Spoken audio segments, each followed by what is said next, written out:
Okay, karibu tena katika chaneli yako pendwa ya Motech App. Siku ya leo tutajifunza pamoja nami jinsi ya kuupdate window yako.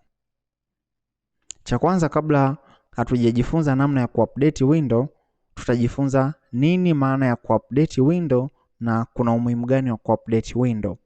Cha kwanza, unavyosema kuupdate window manake unaandika juu ya hiyo window yako zile features ambazo zimekuwa modified au zilizoboreshwa.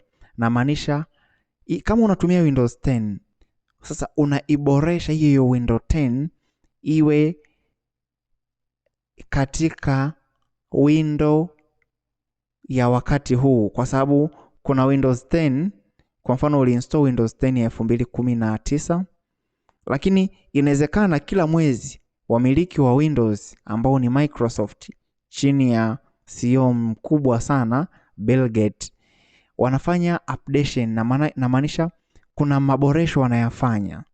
Sijui unanielewa? Kuna maboresho wanayafanya. Kwa hiyo sasa wewe unachotakiwa kukifanya pale ni kuendana sasa na yale maboresho. Kule kama kuna kitu amekiongeza katika Windows, inatakiwa mwenyewe ufanye update ili na wewe uongeze. Sijui tutolee mfano gani ambao unaweza ukaendana na update. Kwa mfano, tuchukulie mfano kwa masuperstar. Masuperstar siku zote huwa na kawaida ya kuupdate mitindo yao ya nywele.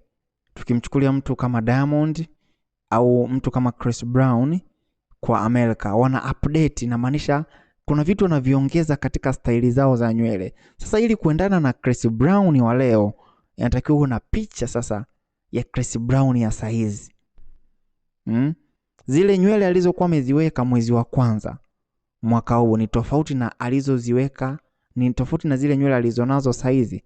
Na maanisha ameupdate staili yake ya nywele. Kichwa chake ni kile kile, lakini kuna maboresho ameyafanya. Kwa hiyo ukasema unafahamu staili ya nywele ya Chris Brown akati umemwona Chris Brown mwezi wa kwanza.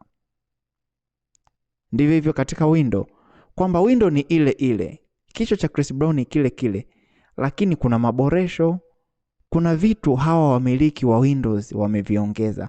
Kwa hiyo na wewe unatakiwa uendane navyo, kama tulivyotolea huo mfano Chris Brown.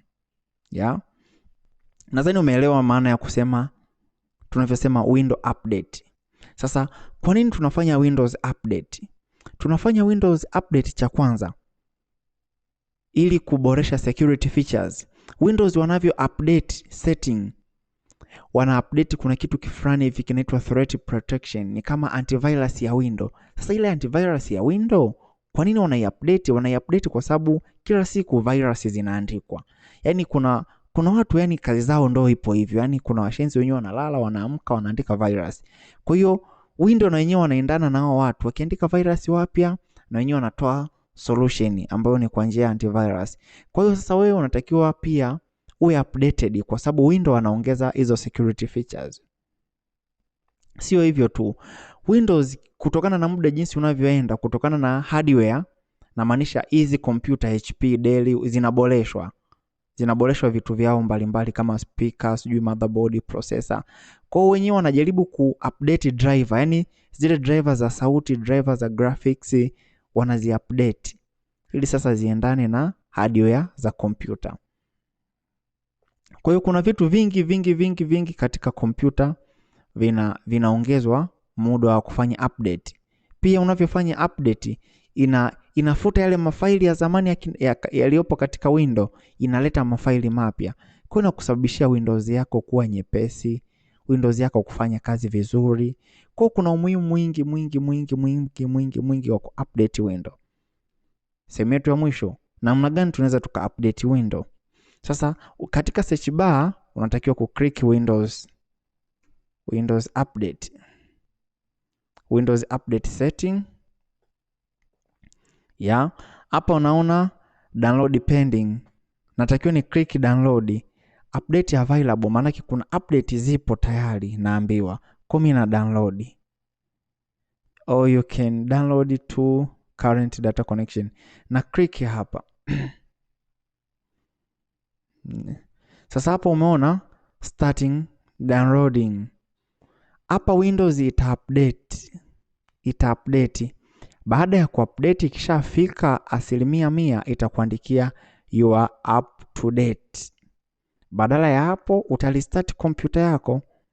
Kwa nini tunalistart kompyuta? Tunalistart kompyuta ili yale mabadiliko sasa yaliyofanyiwa katika Windows yaanze kufanya kazi. Maana ukizima kompyuta ukiwasha, zile changes zinaanza kufanya kazi. Nitakuwa mwongo kama nikishindwa kusema huo ndio mwisho wa kipindi chetu cha leo. Tulikuwa tunajifunza nini maana Windows update na jinsi ya ku-update. Nashukuru kwa kuwa pamoja nami toka mwanzo hadi mwisho wa kipindi hichi. Usisahau ku-like, put comment, subscribe kwa ajili ya update ya video zinazokuja. Goodbye, tukutane katika vipindi vinavyokuja.